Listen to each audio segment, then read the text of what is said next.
Morning, Recording Chair. in progress. Chair, yes, I only received one apology from Mamu Babama is attending party political work from my side. Thank you, Chair. All right.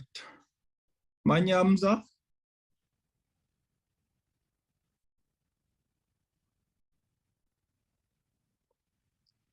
Any apologies on your end, Manyamza?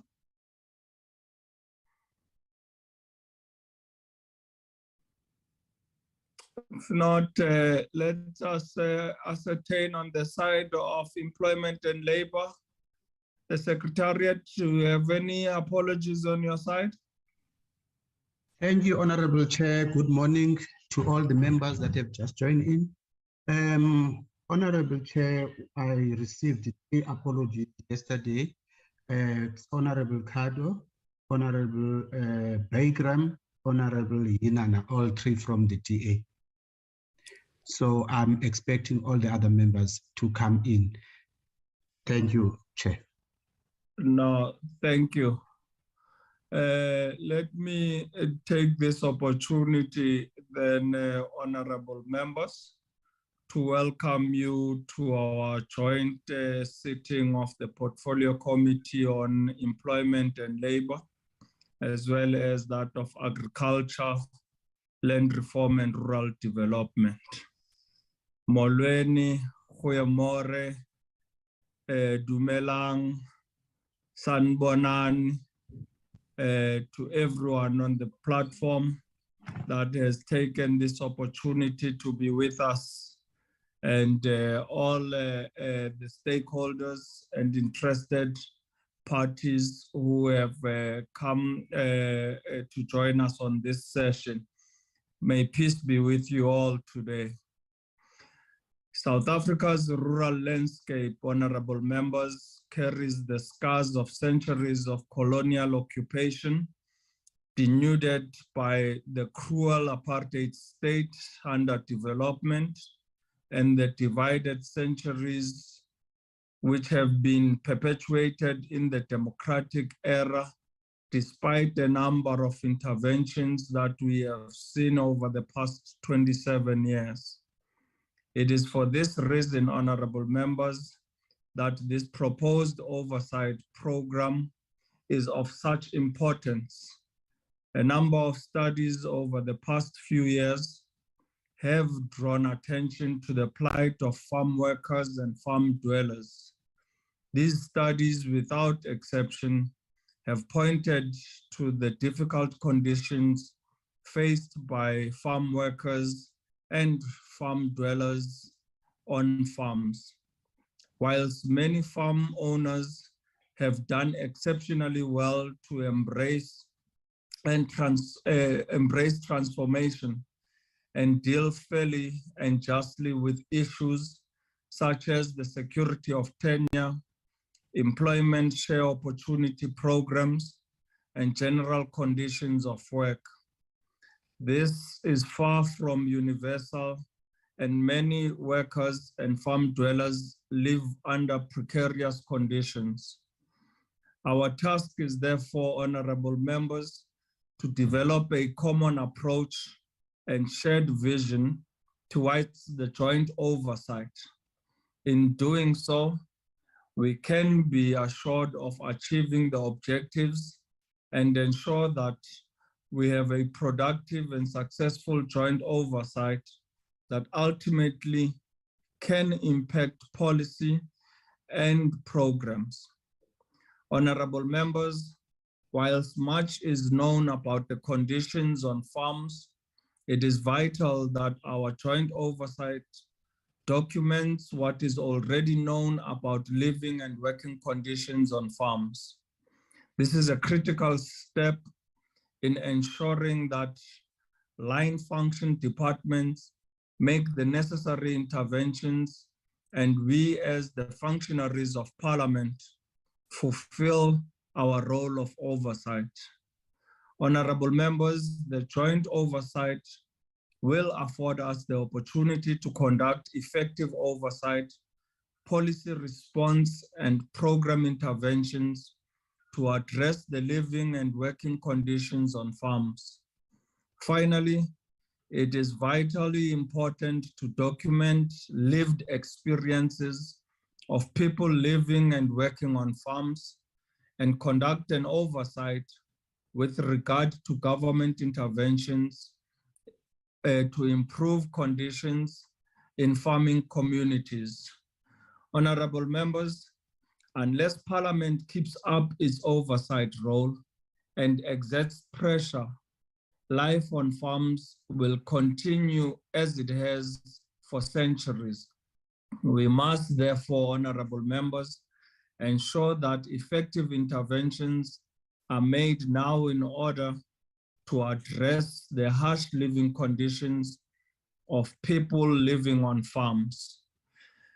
It is our duty, therefore, honorable members, to ensure that we are able to map out a way forward as to what we can be able to come up with on a program that will ensure we are able to fulfill this mandate. I will therefore take this opportunity to invite the Secretariat as well as the content advisors and the researchers on both committees of employment and labor, as well as that of agriculture, land reform and rural development, to take us through where we've come, where we are, and what the way forward in terms of the proposed program we want to embark on, so that we can be able to conclude the work. You may recall, honorable members, that we have been given a further extension as we requested in the House up until the 30th of November 2022. But it is our desire to conclude this work way before the date that has been mentioned. I therefore want to invite our Secretariat and content advisors to take us through the draft program. Then we can be able, honorable members, to have a discussion in and around the proposed program. Maunontsele, is there any further input you'd like to make? Morning, Honorable Chairperson. Morning to all honorable members. At the moment, Chair, I wouldn't make any comment. Let's allow the presentation as you have already directed. Then I would make a presentation, responses there. But what I can say at the moment is just to welcome everybody and also appreciate the introductions you've made on our behalf. And I would say that, again, we would want to extend the apology of our chairperson who's off sick, and hope she would be able to join us back soon. That's all, chairperson, for now. Thank you, Honorable Chair. Thank you, Honorable Nontsele. Honorable members, I will now hand over to the Secretariat of both committees to flight the proposed program and delegate to whomever has been identified to do the presentation of the drafted proposal. Banyamza, Amkakaza.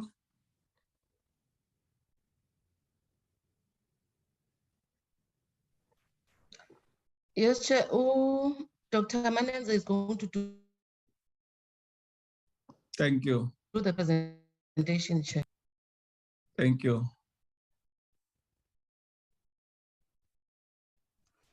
Good morning, Honorable Chairperson and members, honorable members. I'm going to try and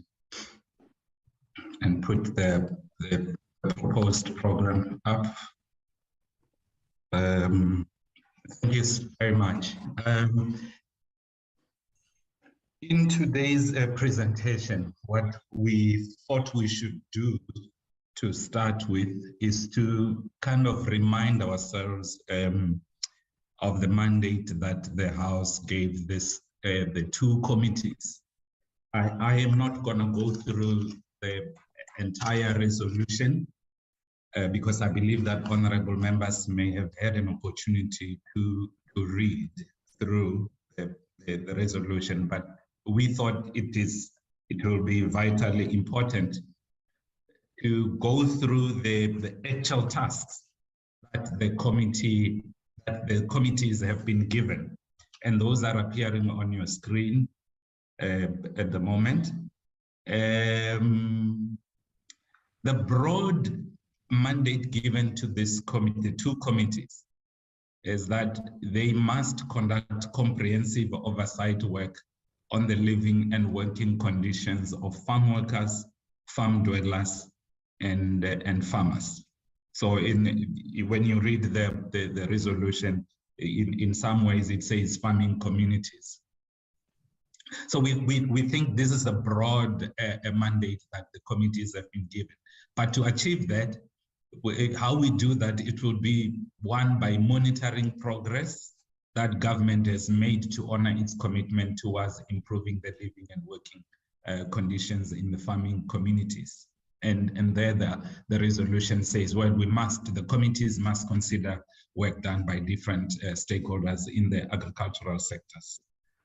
It also enjoins these two committees to assess the impact of legislation that affects farm workers and make recommendations for legislative amendments.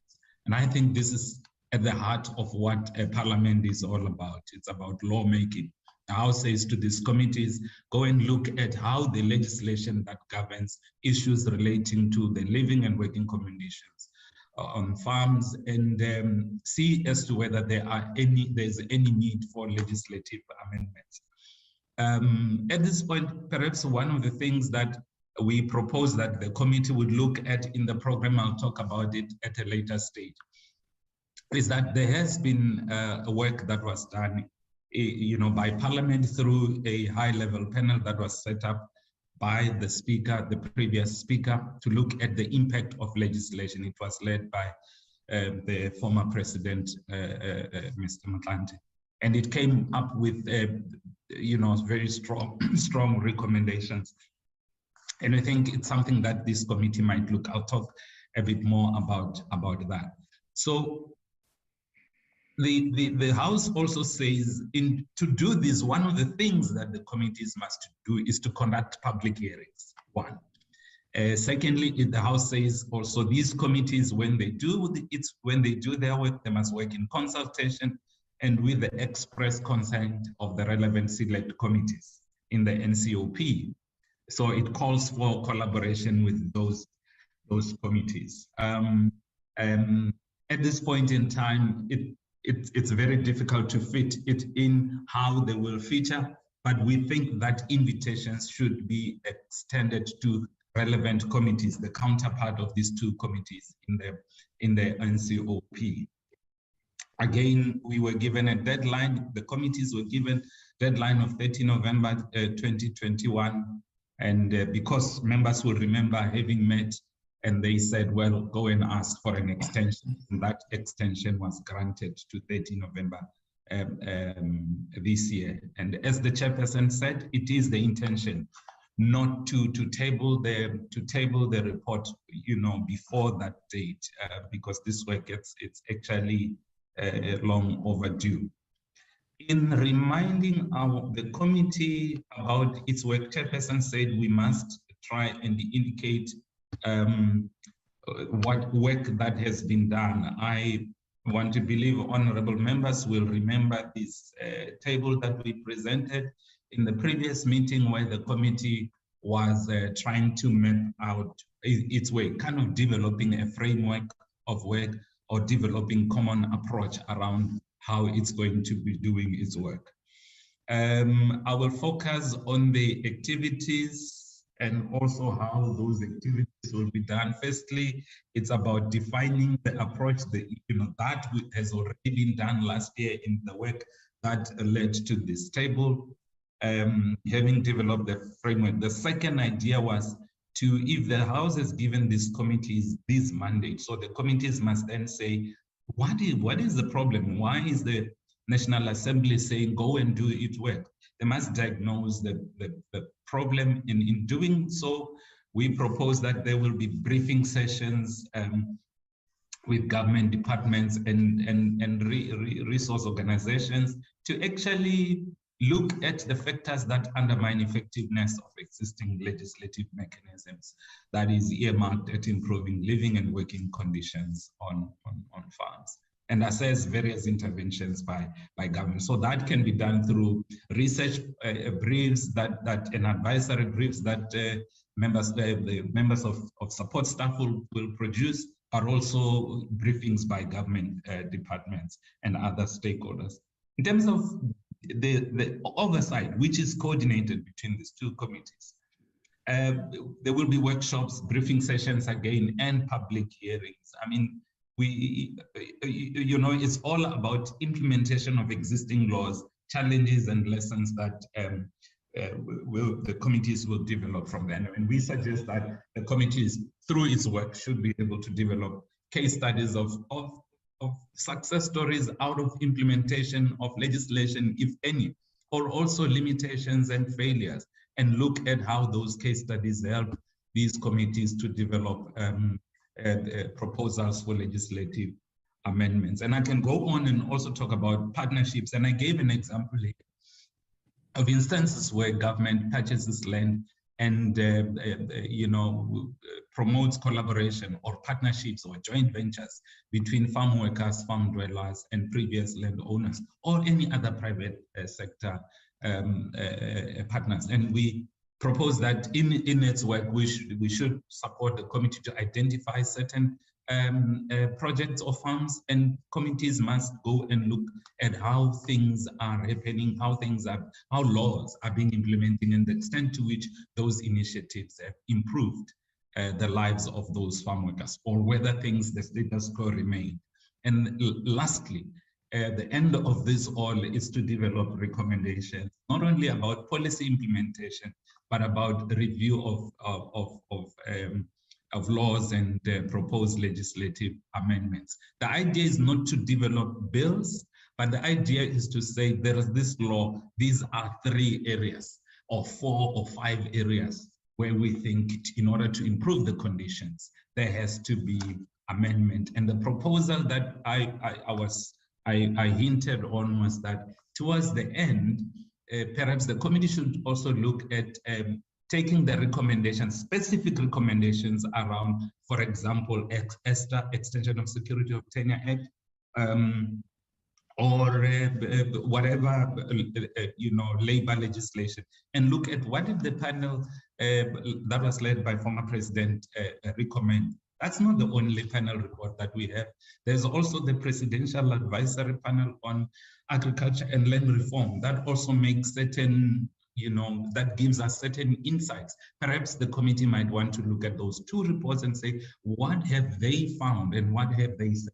And the idea is that a lot of work has been done around these issues. So perhaps these committees should not be reinventing, but draw on the existing knowledge.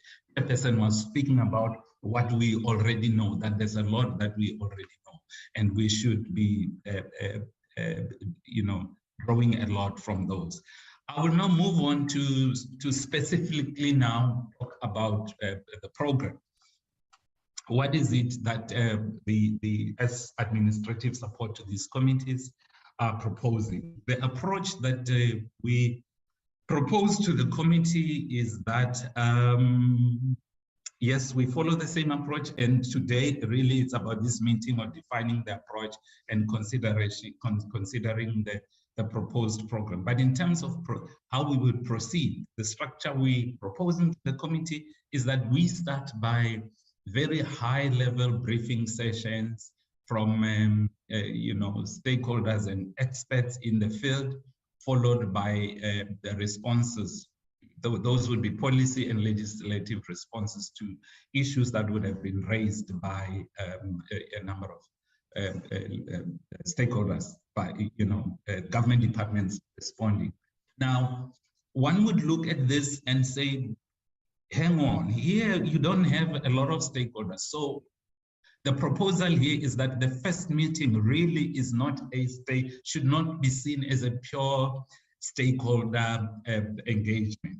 What we are proposing here is to look at existing knowledge where researchers, academics, or experts have written reports around these issues from labor perspective, from land and tenure and agriculture perspectives, to look at those reports for them to come and brief the committee. We're proposing the committee should hear from Stats SA. Stats SA collect a lot of data about all of us. Currently, there's a census going on. So they also would know the total population. If we talk about poverty, what is the extent of poverty, income levels in those areas? I expect that this is something that Stats SA should be able to, to pull out and address. So for us to have an understanding of who are we talking about, we're also saying that there is a lot of diagnostic reports that are out there that looks at the tenure and employment trends. And we propose that the committee, we invite some of those people to come and address the committee. The next one will be the Human Rights Commission. We all know they hold inquiries, and they've had a number of inquiries around land tenure, around farm workers and farm dwellers issues. It will be interesting to hear what were the findings and what were the recommendations, and how far has government gone in terms of implementation of the recommendations by the Human Rights Commission. International Labour Organization plays a very critical role, a very important stakeholder in terms of as far as labor is concerned.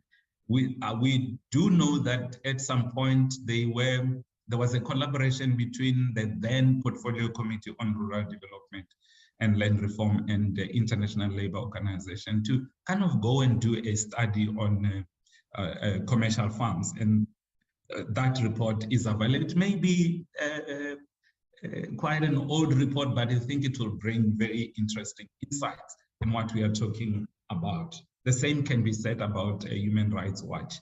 The Commission on Gender Equality, one would expect them to really have a lot to say about women and perhaps children on farms, their living conditions as well. And so I went a bit of detail just to show that these are the guys, these are the people that would have written somehow reports around these issues. Government departments will go and talk about legislation, policies, implementation, and limitations, and how they think that they can address these constraints going forward. So it's labor and employment, agricultural land reform and rural development. We think SAPS and Legal Aid Board will play a very important role. Then we propose that the committees will take a break for that constituency period. That period will really help the administrative support to continue with its plans around oversight. The fact that these committees want to do public hearings, it requires a lot of prior engagements at the local level. We probably will be roping in public education to assist these committees with mobilization of people from different farms, and just really going out and making people aware that there will be these events. The approach we are taking in each province is that so we're proposing that work should be done Friday, Saturday, and Sunday, in some cases even Monday. And the proposal is that the structure would be to allow for stakeholder engagement at a provincial level. Say, for instance, day one, you visit province one would be Limpopo. Day one, the committees, we propose that they engage with all the stakeholders. Now, stakeholders would involve your NGOs, CBOs, organized agriculture, the organized labor, a range of stakeholders and interested people. And day 2 and day 3 would be about, yes, identifying farms where the committees can visit and having public hearings perhaps in the afternoon. Could start with public hearings, it's vice versa. So it will be dictated by the dynamics on the ground. And we propose that when members are in the province, then they will, for those visits and hearings, they will split into 2 groups, just to allow to cover a wider area in province. So for a weekend, we expect that there would have been like 4 engagements at different localities. And so that approach will go on in all other provinces. I'm not going to go through all the provinces. Perhaps it's important to mention that because of the time frames and the fact that these committees we believe you want to finish this well in advance. Proposal we are putting before the committee is that these committees seek permission to use the June constituency period, June-July constituency period to conduct its work and finalize public hearings and conclude. So towards the end, on the 29th of September, this is where we propose that the committee would have concluded its public hearings, starts deliberating. That deliberations will start with those high-level panels I spoke about, the assessment of key legislation and fundamental transformation. It's really about, shall I say, interrogation of the recommendations, drawing on the committee's experiences when visiting these areas. Also the Presidential Advisory Panel on Reforms. What were the recommendations? And these committees must then take independent view, objective around its recommendations. And there's really nothing wrong in adopting certain recommendations and acknowledge that work that was done by those panels is of utmost importance, and these committees would like to draw and carry on with that. And with the next thing, on the same day we propose, so we think there should be morning and afternoon session. The afternoon session would perhaps give government departments space to make responses to their observations on what transpired throughout the public hearings. And perhaps at this point in time, there would be insights that are already emerging regarding the legislative amendments and proposals. And perhaps it would be important to hear what government departments, as the implementers of policy, think about certain recommendations or views that the committee might begin to show around these issues. And the last 2 engagements, which is the 5th and the of August, I know my colleagues will help me whether it's the 12th of September or the 12th of August, but I think it should be August. There will be a consideration of the draft report. The committee will deliberate and discuss the observations and recommendations.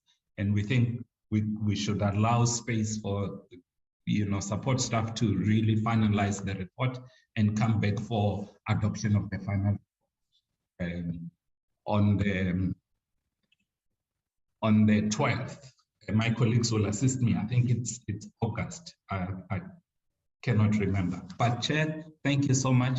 That's the proposal we are putting before the committee. Thank you.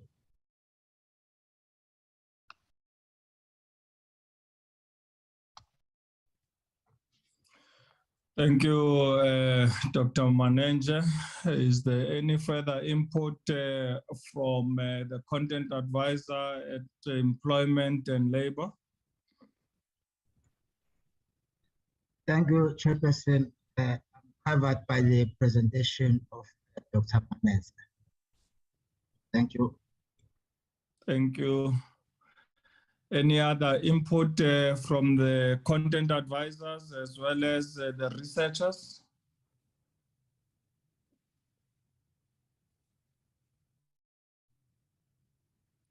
Silence means consent. You covered on the program that has been well articulated by Dr. Manenje.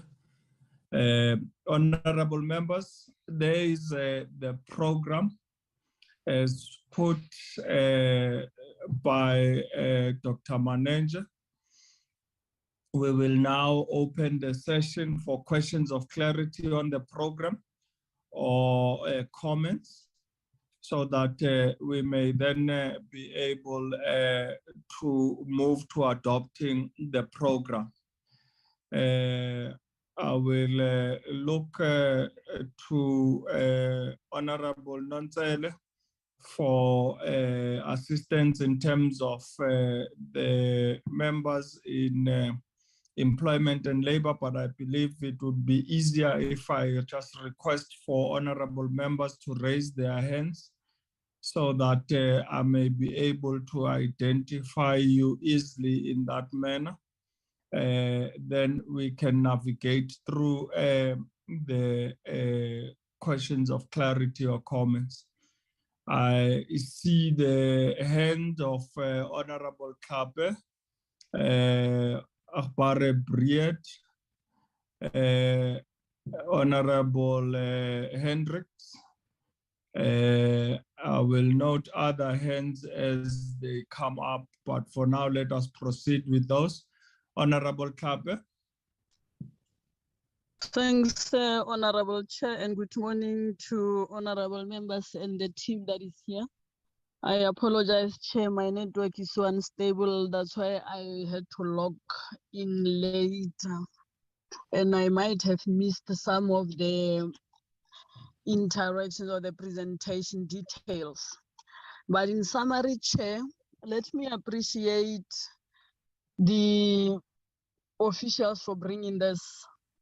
We will remember that this work was supposed to have been done by last year already. And as the joint portfolios, we agreed to request an extension.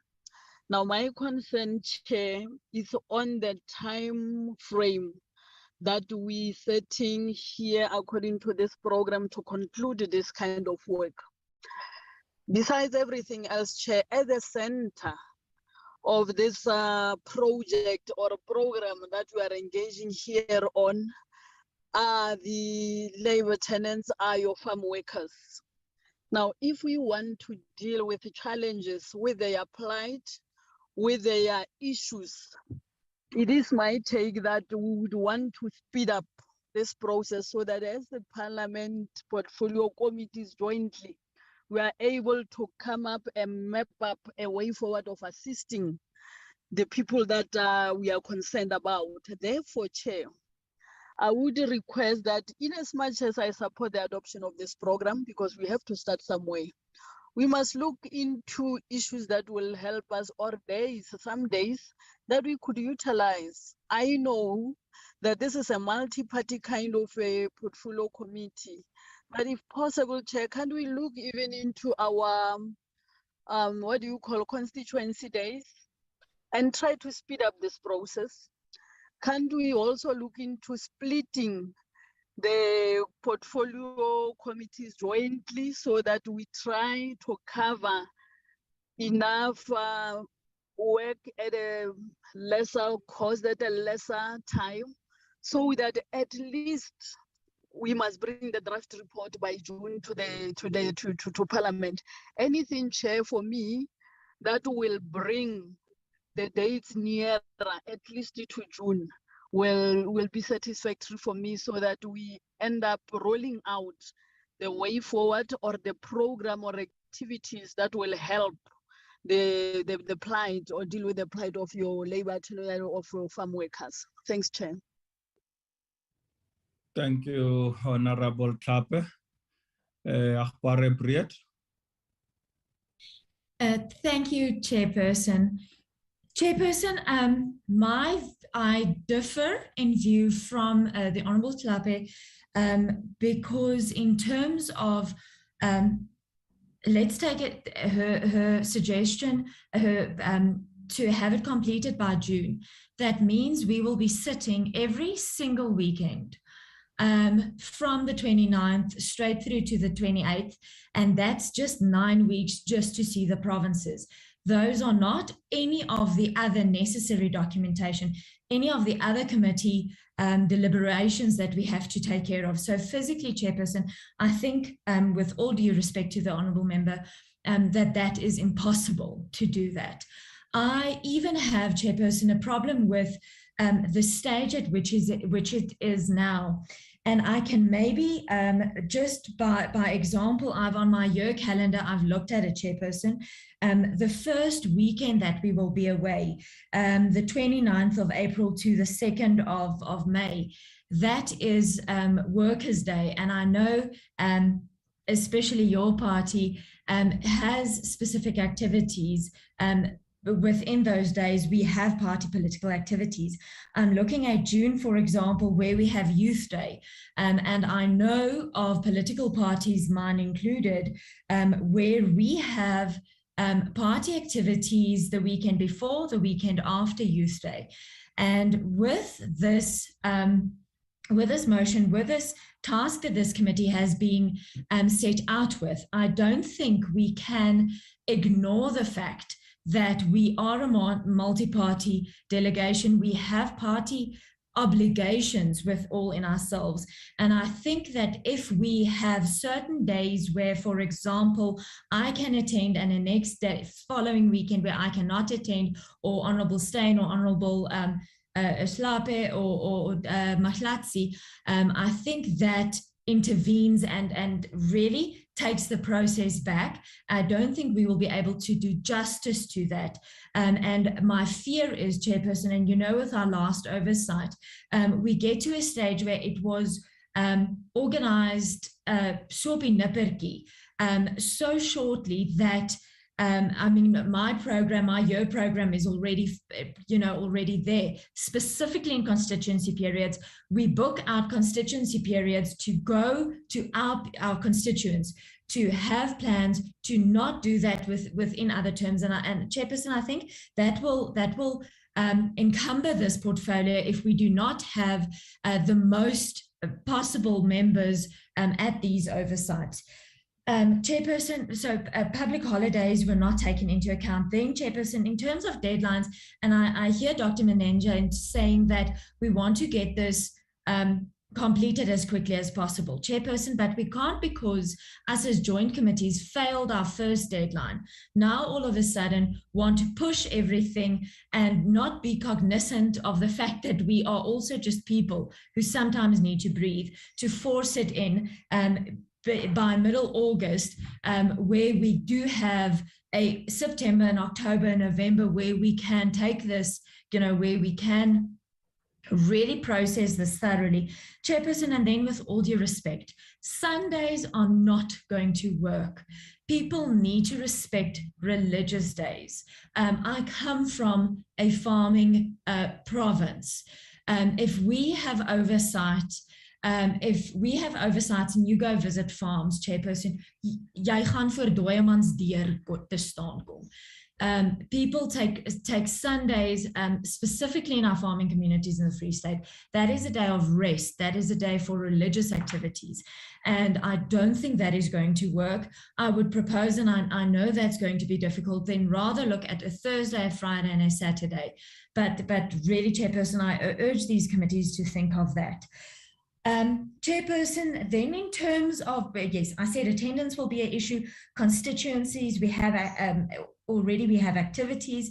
Stakeholders, Chairperson, I think we need to be very clear when the committee staff talk about the stakeholders to ensure that we have balanced representation as well. And I know this motion is regarding farm workers.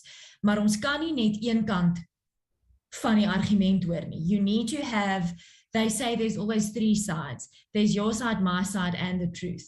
And I think this committee needs to be cognizant of that and really focus on not just to get a one-sided view, but to get an all-inclusive, a broad view from yours, mine, ours, and the truth, if you understand what I mean in terms of that. Chairperson, in terms of public hearings, sorry, I'm also very worried about attendance, and I'm worried about oversight, the oversight versus public hearings. How are we going to broach oversight? How are we going to make the selections?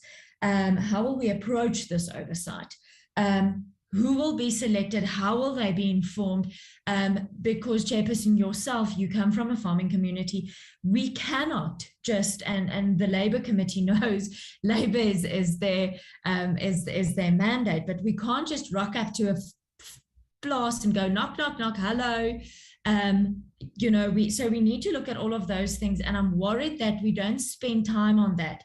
We've now got, and I think we need all of the background information, and I think it's 2 or 3 Fridays set out for that as good initiatives. But my fear is that we're not focusing on other issues. Chairperson, but I will leave it at that. Thank you. Thank you, Agbare Breed. I must ask you to note that when we speak about religious days, we mustn't be narrow in our thinking. It is our, as Muslims in South Africa, our holy day today, day of Juma, and we do set aside time to do work, even though it is a holy day. Many of Jews in South Africa also on Saturdays are in their synagogues, and Christians are in churches on Sunday. But in the midst of all of that, we all find time to do our work and continue to ensure that the work and what is requested of us as public servants is not stifled. And we want to ensure, therefore, that the program is not per se slanted to one view in terms of religion, but it is a program that enables everyone to be able to participate. So if we are to take Fridays or even Saturdays or even Sundays, it is the work that ought to be done. And I think what the staff, content advisors, and the researchers, as well as our secretariat in both committees, are taking that into consideration. Honorable Hendricks, Assalamu alaikum.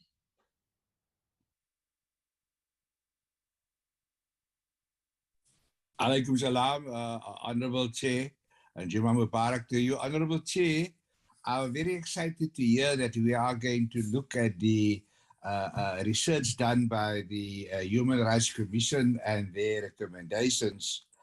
And as you know, many of the recommendations indicate, that we are still living, especially on farms, in the age of slavery. So this is a very important task. I would like to also add that we need to look at the mining charter, because a mining charter has a social compact where mines have a responsibility to look after the socio-economic needs of the residents around the mine.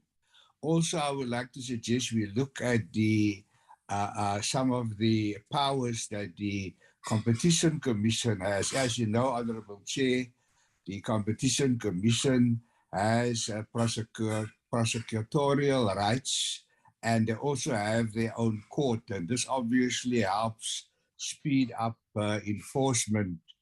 We know that with the Employment Equity Act, there was a situation where to bring about change, there was a voluntary plan every year that had to be established, and employers were required to report on the progress of the plan. Now that hasn't worked, and that's why there are amendments to the Employment Equity Act that asking, for example, in this case, the farmers to set their own targets, to set their own standards, to bring about change, to give the numbers how it will improve. Hasn't worked for 27 years with the Employment Equity Act. And that's why there's a move to setting a regulation, to setting standards by government, by parliament, and also to back it up with what the Competition Commission has, and that is prosecutorial rights and even their own court. So I think that the two portfolio committees, that the tasks that they have are very revolutionary. It will change the landscape, and we should carry out our commitment to Parliament. Thank you very much, Honourable Chair. Thank you, Honourable Hendricks. Honourable Mkonto. Thanks, Chair, for the opportunity. Good morning to you, Chair, honourable members, colleagues, our staff members. Chair, I agree with the fact that maybe we have to divide the committee into two to speed up the process. That will even maybe try to lessen the burden that other members are worried about. But Chair, I'm checking, there is this general conception that there are things that are not going right in as far as children are concerned in the farms. So I don't know from the stakeholders, the departments that have been mentioned, I don't know which department or NGO, like about Childline, maybe the Department of Social Services, that we have to include to be part of departments that have to be consulted or be requested to accompany the committees to the oversights. Because, Chair, we are staying in farming communities. There is a lot of child labor going on, though it's not confirmed. But I would love to maybe, whilst we're looking at the living conditions and whatever, but also look maybe for now at the living conditions of those children and why the reasons behind them not being able to access education. Thank you, Chair. Thank you, Honourable Mkonto. I think it is also noted the issue of kids or children living on farms and the possibilities of violation of child labor. So we can look into that and see as to what entities can be able to be invited to bring this to the attention of the Joint Committee. Honourable Steyn.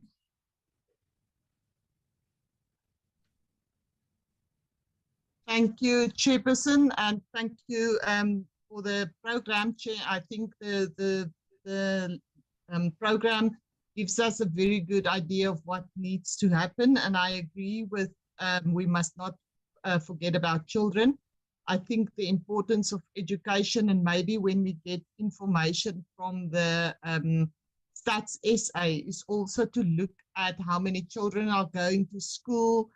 I know that in my area, a lot of children is not going to school, and one of the reasons for that is the transport issue for children to go to school, and that there is no boarding schools for them.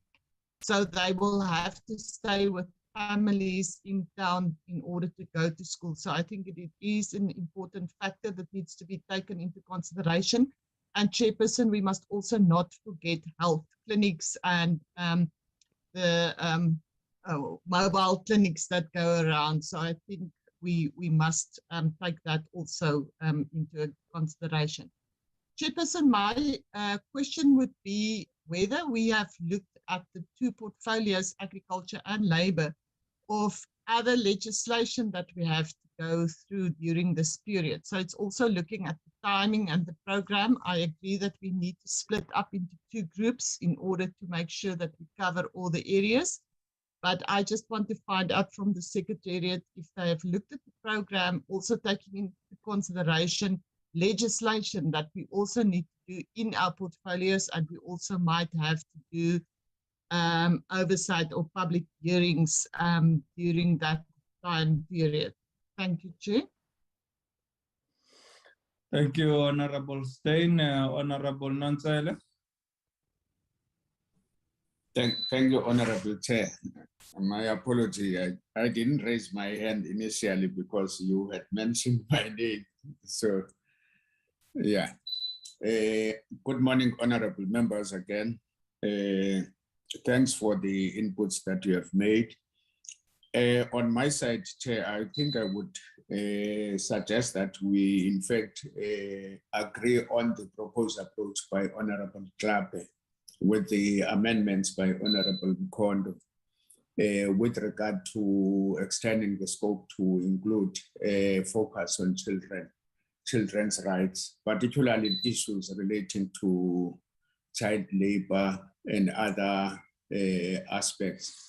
We may perhaps also ask the South African Police Service also to throw whatever information in terms of stats and the other relevant information that we can make use of, so that we have a comprehensive evaluation of the condition in which children live in the farming community.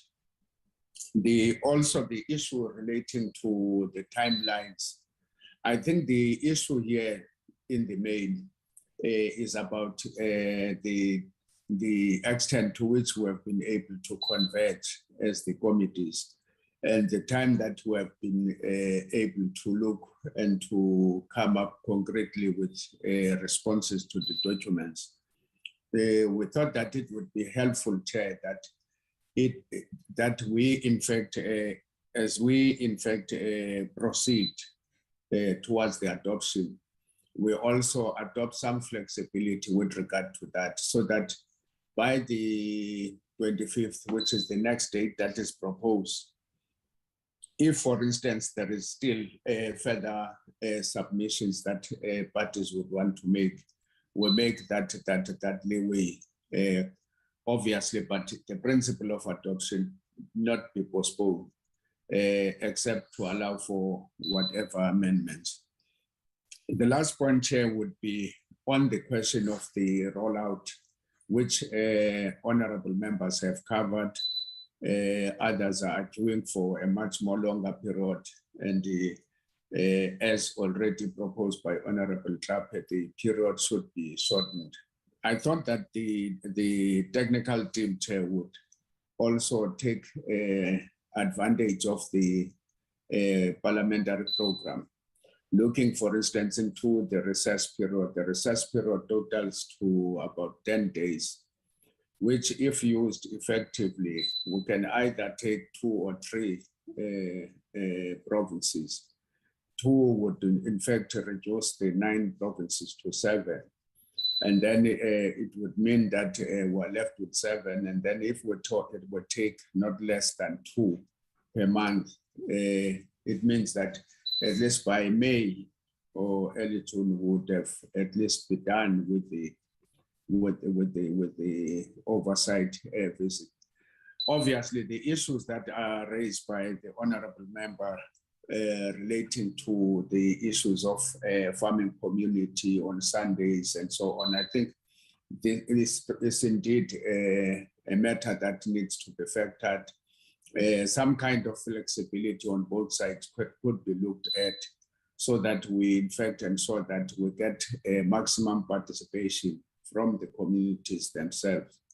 And maybe, Chair, we can as well, on the issue of public meetings, find ways of how creatively we can do that, such that we ensure that we do not miss out on the wider voice of the farming community, particularly when we look on the day for convening such, so that we do not have a problem wherein people have gone to visit either in other areas. Maybe the person, for instance, of notices, so that we issue notices in advance so that the farming communities are aware about this program.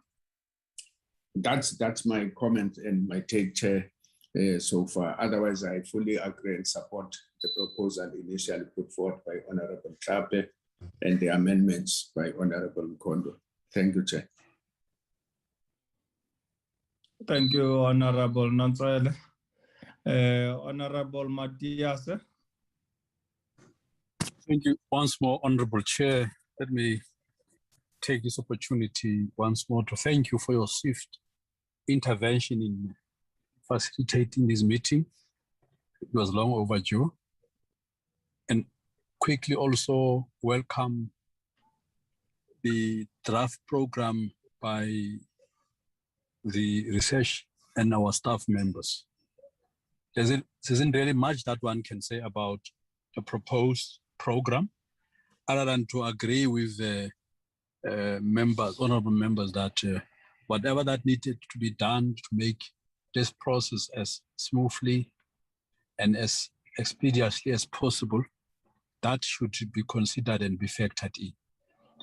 And thirdly, yes, agree with members who says other stakeholders should perhaps be considered for representation or presentations, because the work of the Joint Committee is multidimensional.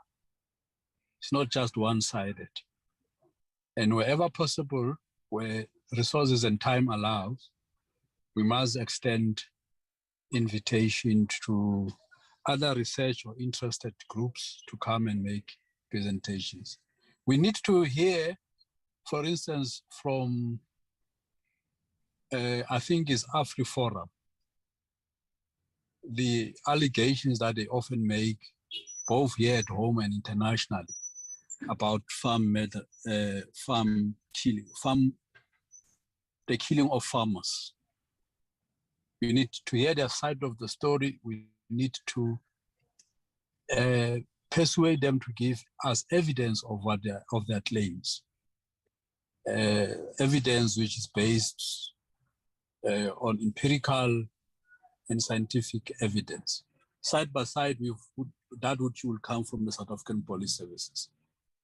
Perhaps we must also extend invitation to trade unions that operate on the farms, such as FAMU and many others. We often tend to ignore the voices from organized trade unions that speaks on behalf of farm workers who find themselves at the receiving end of all sorts of economic, political, and social ills that they suffer on the farms. I suggest that we need to look at those voices and invite them, Honorable Chair. Lastly, the beauty of this joint committee is that the most loud and prominent voices are from women. And with women voices in this joint committee, we are certain that the work shall be done and it will be done to the best of our ability. And genuine feedback will emerge out of this oversight, and Parliament will benefit out of the wisdom that women would have shown and demonstrated in the work of this committee. And I think in the times such as this, where we are carried away by many other things, the isms of this world, the ideologies, women focuses on the real issues that affects children, that affects women, does affect the most vulnerable in our community. And I trust that with the kind of women we have here, we're going to get the best report ever since 1994. Thank you, Honorable Chair.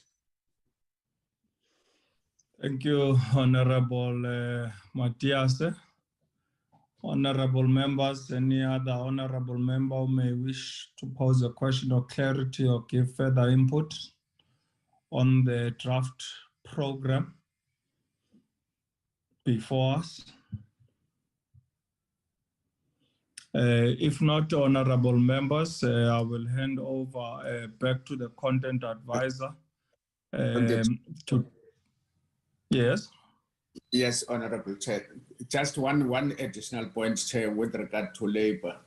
I think it would be helpful to also to check and extend, but through our department, that is the NEDLEC, given the fact that it has access to all social partners, including the representative of labor who sit there, if they have any input they would want to make. So perhaps as the committee, we should in fact endeavor to ensure that they in fact are aware about the process and throw whatever information they can help do. Thank you, Chair. Thank you, Honorable Natsel. Honorable members, I will hand over to the content advisor just to deal with the questions of clarity that have been posed. But for us is to look into the program. And I think having had the content advisor attend to the questions of clarity, is to adopt the draft program as a working document that we can be able to change as the approvals are received. We have noted as the committees that there may be a need for us to apply to utilize some of the constituency period, or even when we are on recess. And maybe that will be an application that we need to move through the House Chair and see if we are able to get the necessary approvals. But this would be a working document for our program. And then we can try and see as to how best we are able to navigate through it. Dr. Manenje and the content advisors, anyone for responses on the program?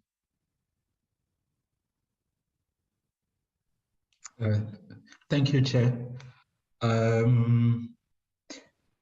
Yes, so thank you very much for the comments and the input we have received. I think just to start with, and this is general, I think the proposal that we must look at splitting having two groups that transcends, affiliation to these committees, like a joint portfolio committee subgroup. I don't know what to call it.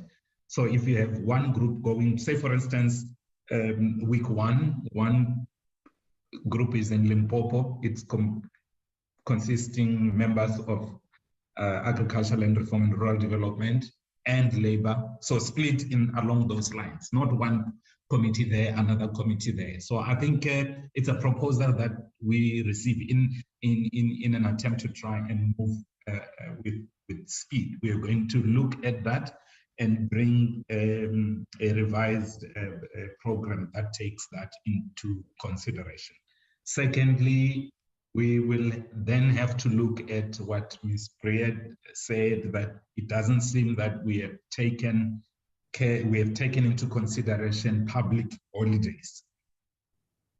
Because there are other, party activities. We did discuss that at length, and the view was that maybe on holidays, that's when most of, farm workers and farm dwellers, some of them will find time to visit, but we do take note of the fact that political parties would want to have activities. Some of them have been planned already. We will go back and look at that and revise the program. So what I'm saying is that the question of time frames is something that we are going to look at. Around stakeholders, and I think that many members spoke about stakeholders, this view that it is multidimensional, we must have a balanced. Indeed, it's something that we have taken into consideration. And we did not specify in terms of stakeholders who we are inviting. I remember I said it would be organized agriculture, organized labor, NGOs, CBO, any interested party. But the success of this work is really about the work that we do prior to going to these provinces.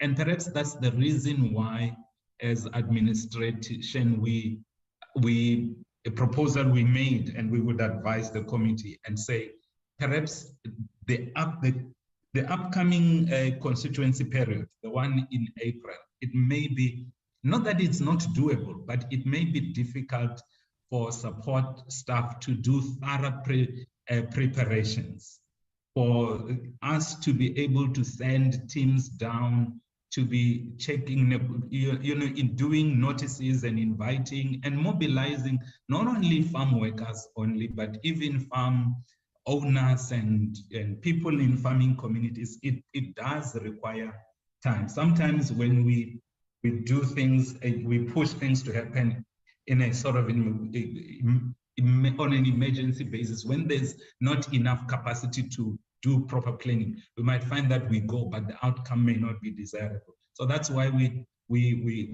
did not want to include the upcoming constituency period.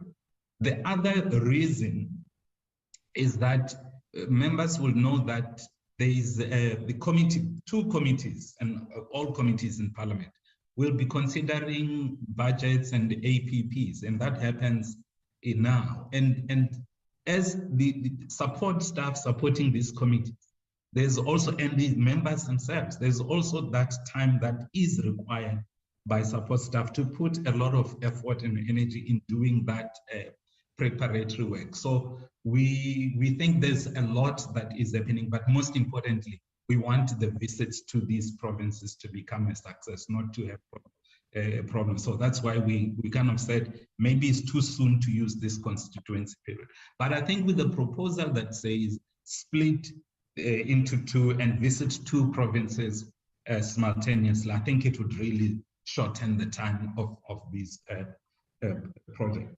There's a question about how do you select sites?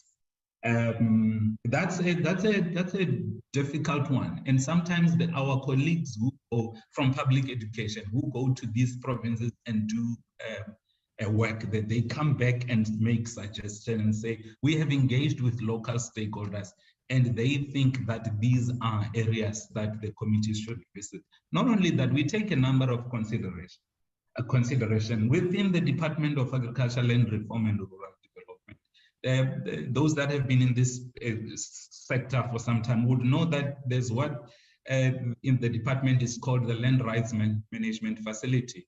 That takes cases of evictions and human rights abuses and all that. So sometimes what we used to do is to look at the statistics and say, which are the areas where we're getting a lot of cases going to court, and perhaps direct the committees to those areas that seem to have these issues that the committees are interested with. Having engaged with, because we are now engaging with a lot of stakeholders, states, SAs, Commission on Gender Equality, perhaps social development, are the issues of children's rights that are coming up in certain areas. So sometimes it's about looking at those cases. But what we are not going to do is just to say, this is the area that we should go there. We will come back with a proposal to the committee and say, this is the analysis we have done, and these are the areas, this is the proposal for the committee to take decision and say, yes, we are going to go to this area, we are not going to go to that area. So that's how we will approach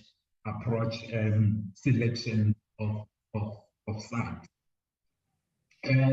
Previous oversights, it's that even public hearings that we have done. I remember when we were doing Esther, we used to work on Saturdays and Sundays, sometimes in the evenings, to hold public hearings. Indeed, within these communities, there are those people who honor Sundays, but our experience has been that people try and make time and come. I mean, it's one Sunday after many years where Parliament comes and say, can we engage? Actually, we find that a lot of people who desire to speak to Parliament. So when Parliament comes, people try and and create space. And there are those that will not come. I mean, it's about timing. What will be the best time that we will set for these meetings? So I think it's something that in our program will reflect on the next that we'll put for the committee to take consideration. I would ask my colleague from Labour to talk about the issues on mining charter, competition commission, and employment. He also, I think linked to that would be issues of sectoral determination. What will be the relevant stakeholders? Yes, maybe it's because I may be lacking understanding, but sometimes I feel like there's the mining taking place in these areas. The extent to which farm workers and farm dwellers are affected by mining in these areas, perhaps it's a question that I haven't applied my mind. I'd ask my colleague in the Labour Committee, supporting the Labour Committee, to talk to those issues. Welcome. Okay, I've spoken about division into groups and children's rights, socioeconomic rights broadly. It's something that we have taken consideration when we specify stakeholders. We will circulate a list of stakeholders that we are proposing, and I also say that it's not a conclusive, but this is what we have at this point in time. It will be updated. We will also circulate, in the previous engagement with this committee, we in our presentation had a list of legislation, very broad, and perhaps in our next engagement we should, or we probably should circulate, but we also think that sometimes just expanding things, you might end up losing focus because we may not be able to do everything. So it's very important to narrow it down to something that is manageable and something that we are able to do. I mean, if we talk about land, tenure, employment, but when you talk land, residents, socioeconomic rights, those things are interrelated. We will circulate a list of those pieces of legislation. We did show that we will invite states and we welcome such states about crime in general. Crime would be even eviction. To evict somebody unlawfully, it's a crime. It's a punishable offense, actually. So how many cases come from those types of issues? Abuse of children and all that. Gender-based violence, maybe it's something that they can talk about. Network, I think it's a good suggestion that we should also include, maybe make a special request for a written support.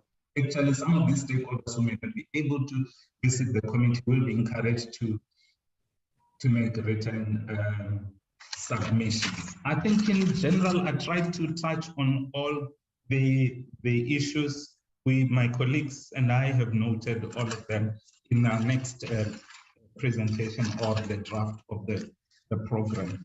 We will factor in all those. But through you, Chair, perhaps my colleagues would want to add specifically. I've requested to talk to issues of mining charter, competition commission, and employment committee that were raised by Honorable Hendricks, and other colleagues may also add. Thank you. Thank you, Dr. Manager. Any further input from Employment and Labour?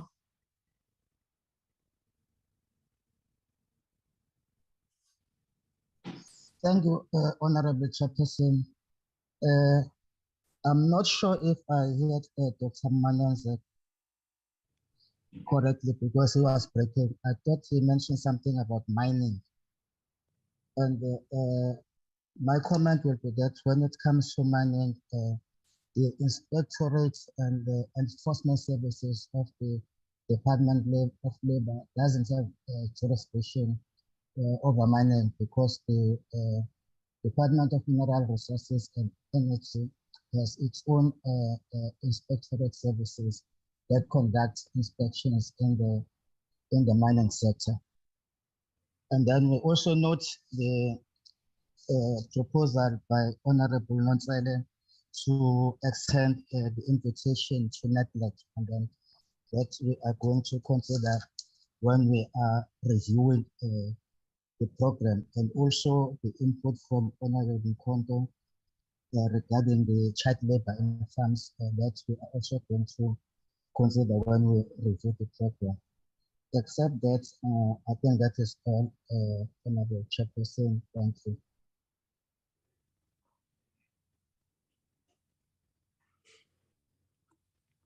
Any other further input from the researchers, both committees?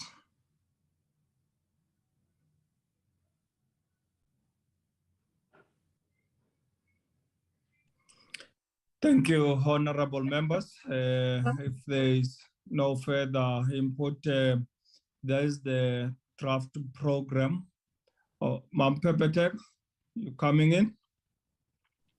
No, Chair, I was just going to say manager covered all the question except that the issue of involving other departments like the social development, I think also manager covered in a sense that we actually as a committee, we need to focus, otherwise we'll have a long list of departments that will need to invite, like local government, education. So I think we need, it's only we consider that when we write the report, we'll make a recommendation if there is a need to recommend to other departments. Thank you, Chair.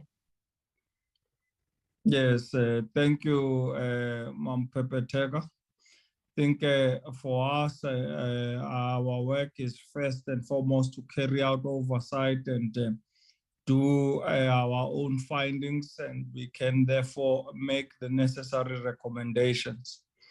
Honorable members, let us appreciate the draft program that has been put before us.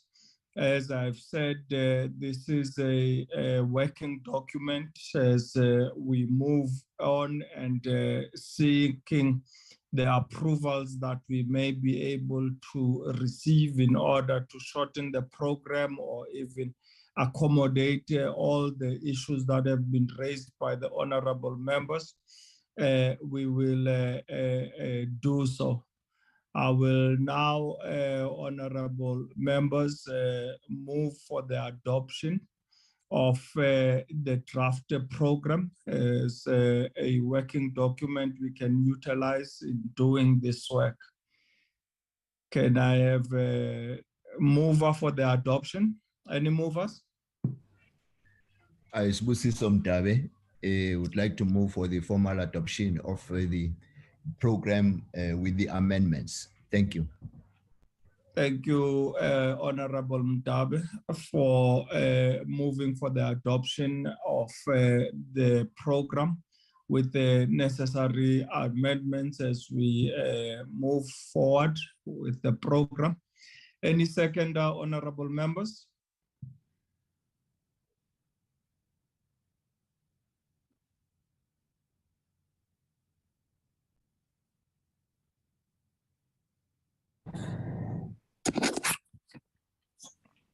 Honorable Chair. Yes, Honorable Matthias. I, Ntakose Matthias, move for secondment of adoption of the program of action. Thank you. Thank you, Honorable Matthias.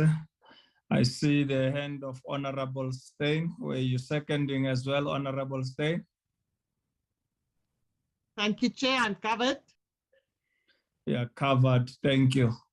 Honorable members, there is the program is put before us by the staff of both committees of employment and labor, as well as agricultural land reform and rural development.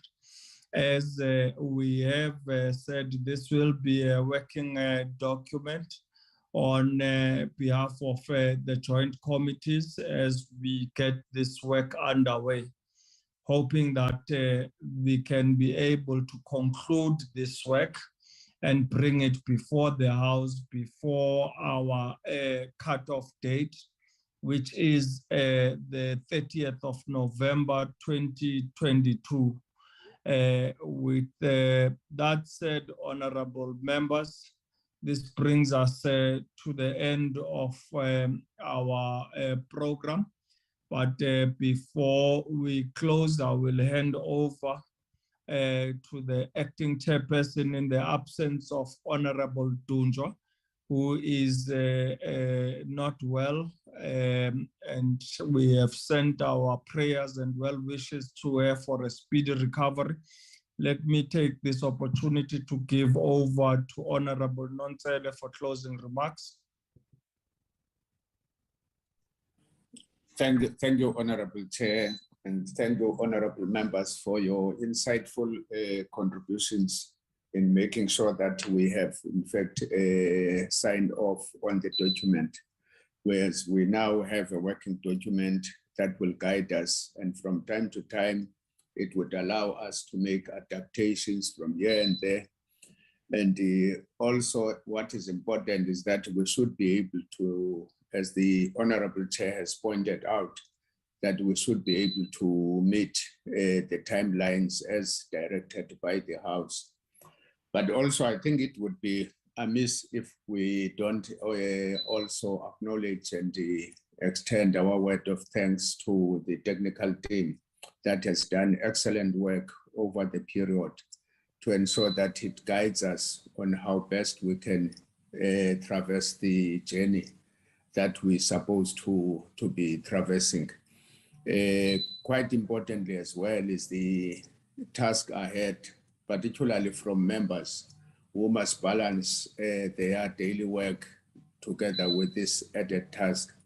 And we hope that the technical team would, as they try to put together the proposed approach with regard to how we should in fact roll out the program, also take into account that we will in fact want to ensure that we conclude and do the business, not just for the sake of doing it, but do it in the manner that it gives content to the aspirations of our people, and in particular, the principles and the guidance that have been laid out by the National Assembly, so that when we report back there, everybody, including the country, accepts that an excellent job has been done.